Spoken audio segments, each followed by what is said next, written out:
Pour répondre à une question de façon négative, on peut utiliser les adverbes de négation ne pas. Suivant le temps utilisé ou le mode, la position de ne pas par rapport au verbe va changer. On va voir aussi à quel moment on va utiliser d'autres formes de négation plus complexes, comme par exemple ne rien, ne personne, ne pas encore, ne guère, etc. On va voir tout ça juste après ça.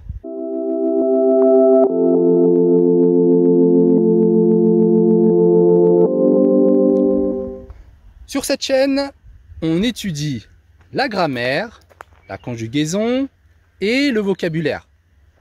On voit aussi des situations réelles du quotidien. Mon objectif principal, c'est que vous progressiez en communication. Un petit conseil, avant de commencer, pour apprendre le français, vous avez besoin de 2 clés. Il faut être régulier et avoir de la patience. Bon, maintenant, rentrons dans notre sujet. Pour une phrase négative simple, on utilise ne plus le verbe et plus pas. D'accord? Par exemple, je ne suis pas en colère. Ou bien, il ne part pas en cours de maths. Et si le verbe est conjugué à un temps composé, on met l'auxiliaire entre la négation. Par exemple, au passé composé, il n'est pas parti en cours de maths. Ici, l'auxiliaire est se trouve entre ne et pas.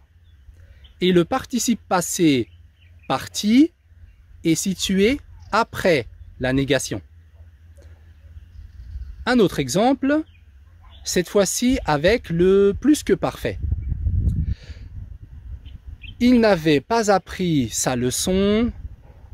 Ici, on a l'auxiliaire avait qui se trouve entre ne pas et le participe passé appris est situé après la négation. Je profite de cette occasion pour vous donner un petit rappel sur le plus que parfait.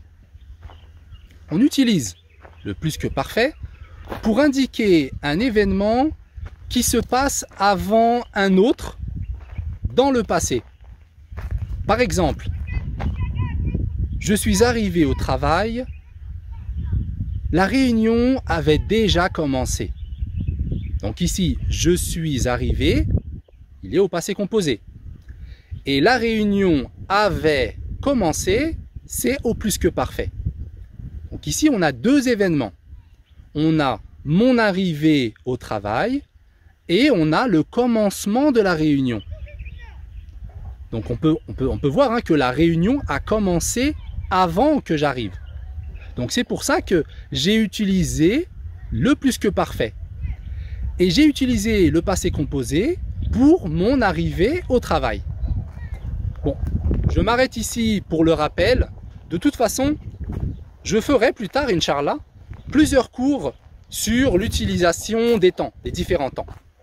Bon, je reviens maintenant sur les phrases négatives.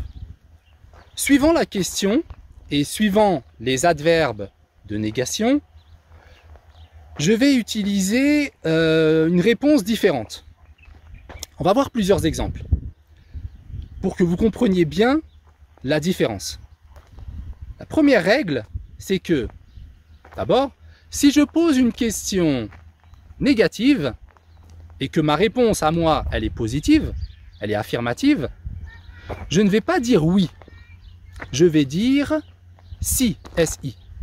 Par exemple, tu n'as pas terminé le dossier de Monsieur André? Si, je l'ai fini en fin de journée. Vous voyez qu'ici, je ne vais pas dire oui, je l'ai fini. Et pourquoi je ne dis pas oui? Parce que la question est négative. Un autre exemple. Si je pose la question avec toujours ou bien avec encore.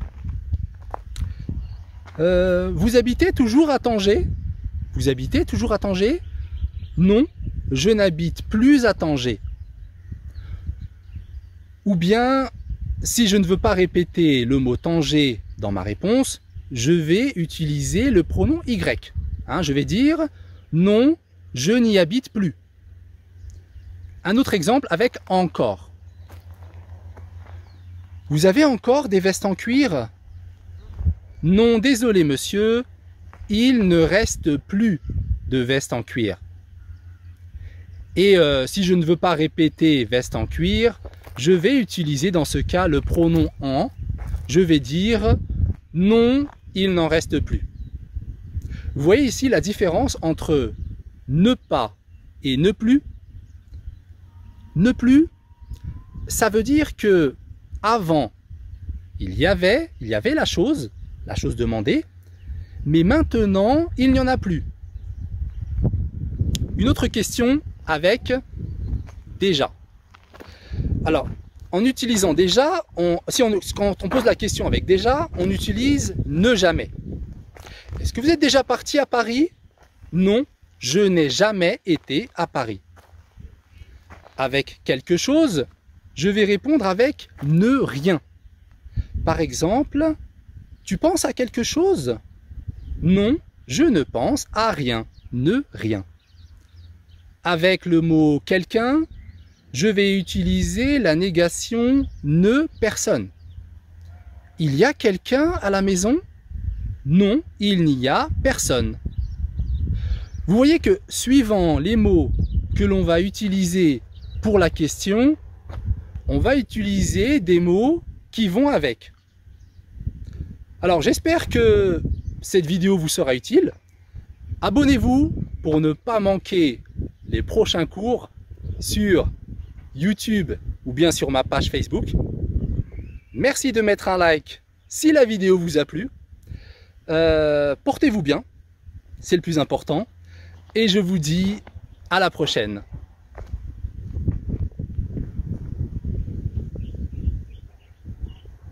Le paysage de la campagne.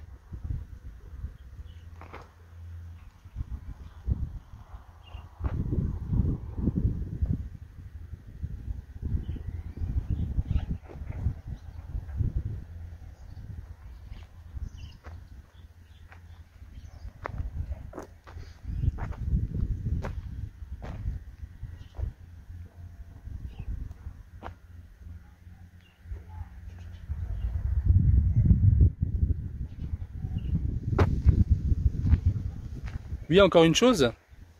Alors j'ai l'intention, Inch'Allah, d'organiser des lives. En ce moment, j'ai beaucoup de travail.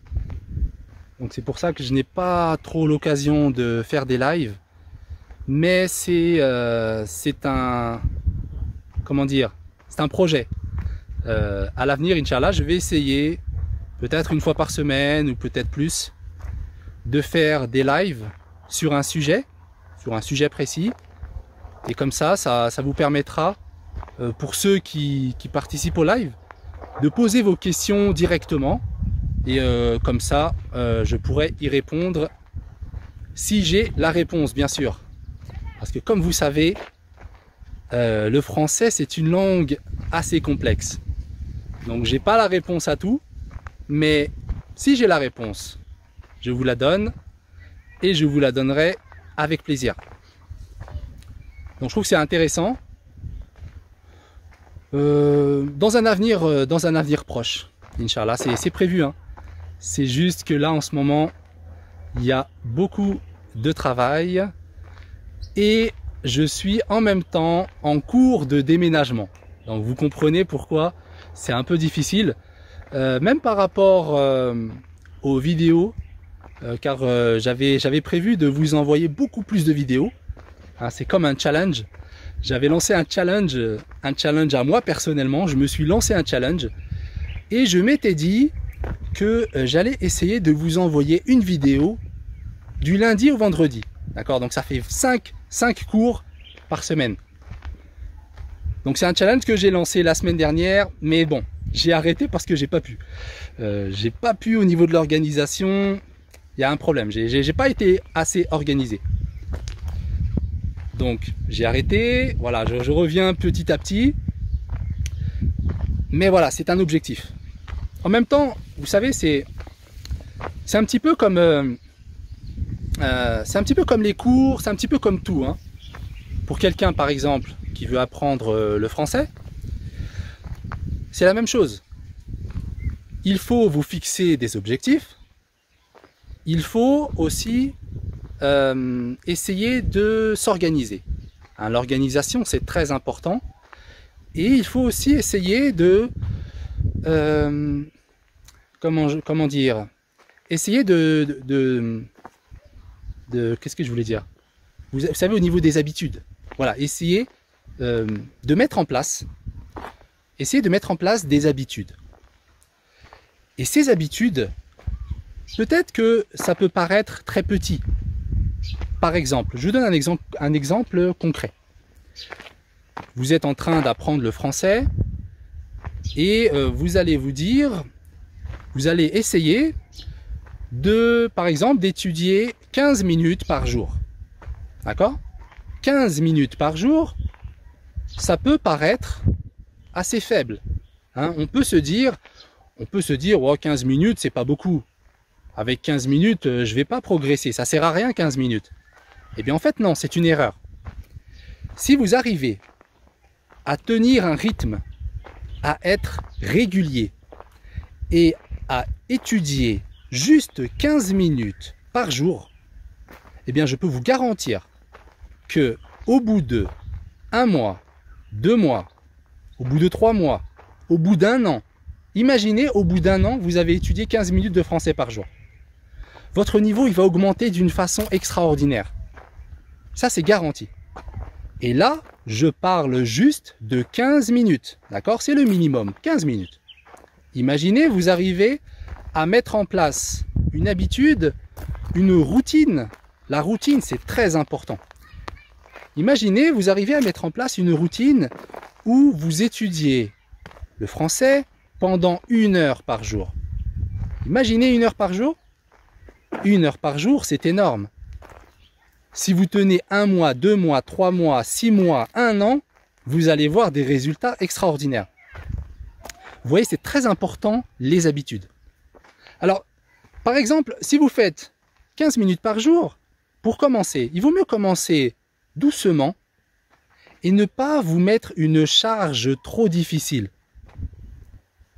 D'ailleurs, j'en profite, je ne sais pas si vous êtes au courant, par rapport aux cours de grammaire que je donne à distance, c'est justement ce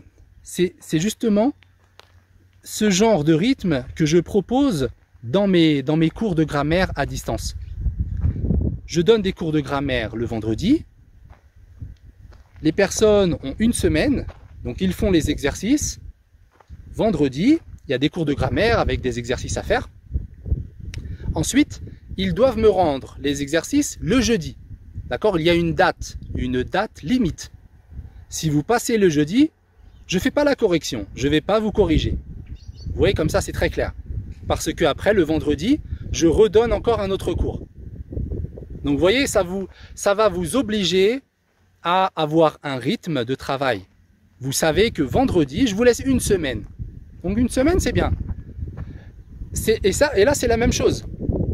Si vous laissez votre travail jusqu'à jeudi,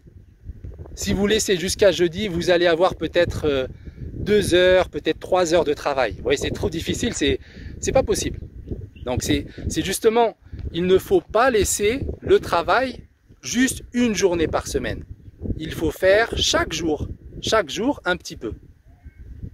Donc voilà, le vendredi, je donne les cours. La personne, elle peut le faire 15 minutes ou 30 minutes le samedi, le dimanche, le lundi encore un peu, vous voyez? Et c'est un rythme de travail et c'est une habitude à prendre. Voilà un exemple. Il y a d'autres exemples, hein. Là, c'est un exemple avec les cours que je donne. Vous pouvez très bien faire ça avec un livre, d'accord? Avec un manuel. Vous prenez un manuel de grammaire, si vous avez des problèmes avec la grammaire, ou un manuel de conjugaison, ça dépend de ce que vous voulez améliorer. eh bien à ce moment-là, vous prenez un manuel et vous vous dites, voilà, vous préparez la page, demain matin je vais faire ça, je vais étudier le conditionnel, le lendemain je vais étudier le plus que parfait, après je vais étudier la grammaire, les articles indéfinis, l'article partitif, vous voyez des choses comme ça, et vous avancez comme ça, petit à petit, petit à petit. Au début, on a l'impression qu'on n'a rien appris, au début on a l'impression qu'on oublie. Vous voyez, vous apprenez un cours, et après, le lendemain, une semaine après, vous dites « Ah, j'ai tout oublié ». Ça, c'est tout à fait normal. Mais après, quand vous revenez dessus, il faut continuer en fait. Vous allez revenir dessus, vous allez vous rappeler. La mémoire, elle va revenir. Voilà, il y a beaucoup de méthodes comme ça pour apprendre ces cours. Moi, je vous donne juste comme ça quelques conseils, hein, si je peux me permettre. Voilà, je vous donne quelques conseils pour que vous puissiez réussir dans vos cours. Alors ça fonctionne dans les cours et ça fonctionne dans tout, dans toutes les choses. Quand vous voulez faire quelque chose, essayez de mettre en place une routine, essayez de mettre en place un rythme. Ce sera tout pour aujourd'hui. Je vous remercie pour votre attention et je vous redis à la prochaine.